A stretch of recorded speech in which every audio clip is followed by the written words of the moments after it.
Madame la présidente, monsieur le ministre, monsieur le président de la commission, madame l'auteur de la proposition de loi, chère Nicole Bonnefoy, monsieur le rapporteur, Michael Weber et chers collègues, vouloir protéger les sols vivants est un sujet évidemment de la plus haute importance pour notre avenir agricole et environnemental.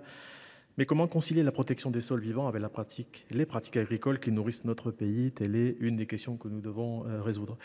L'initiative portée par la proposition de loi est bien entendu louable et le travail à saluer fortement et souligne la nécessité urgente, on le sent tous, de protéger nos sols et notre agriculture.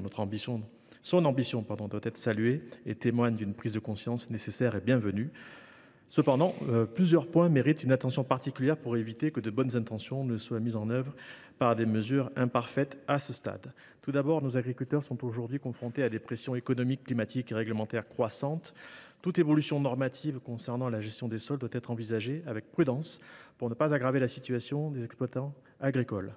Il faut donc les accompagner dans une transition vers des pratiques plus durables. À cet égard, il est sans doute préférable de ne pas voter des dispositions qui pourraient être en désaccord avec la prochaine résolution européenne sur la résilience des sols pour éviter tout risque de pré-surtransposition. Je crains également que cette proposition de loi stigmatise certaines pratiques agricoles. Je soutiens une approche incitative et non punitive pour favoriser l'innovation et la transition écologique. Nous devons éviter de rendre les pratiques agricoles traditionnelles comme systématiquement synonymes de dégradation des sols. Il est impératif de construire cette législation en partenariat étroit avec les agriculteurs pour reconnaître et valoriser leur savoir-faire qui contribue déjà à la préservation des sols.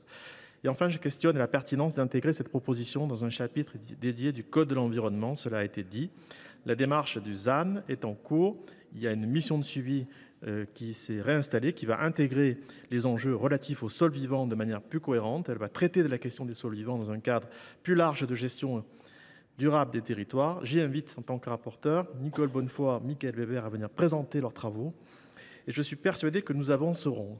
Il ne s'agit pas de choisir entre la protection de l'environnement et le soutien à l'agriculture, mais de trouver un chemin qui permette les deux. L'absence d'un cadre européen cohérent et stabilisé à ce stade sur la question des sols et notre approche historiquement surfacique nous invite à la prudence. Nous devons éviter une législation qui, bien qu'ayant pour but de protéger, finirait par entraver notre capacité à cultiver de manière durable. La solution ne réside pas dans l'urgence d'une législation qui pourrait s'avérer contre-productive.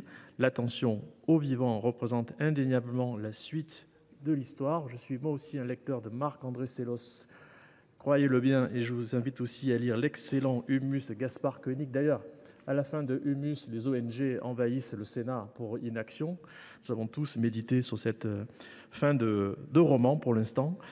Et nous pensons qu'il faut y aller de fait de manière plus mesurée, concertée et progressive. Je pense, comme le ministre, qu'il faut d'abord régler la question du ZAN.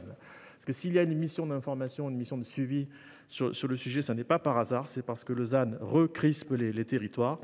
Il faut que collectivement, nous nous y repenchions et que définitivement, nous réglions la question de la mise en œuvre du ZAN. Et ensuite, nous nous attaquerons, mais ensuite, dans la foulée, à la préservation des sols. Tout est question d'acceptabilité par les territoires, et je crois que chacun le sait parfaitement. Je vous invite donc, chers collègues, à envisager et à méditer ces différents aspects avec attention pour que notre action législative soit véritablement au service des territoires. Je vous remercie. Merci, chers collègues. Et enfin,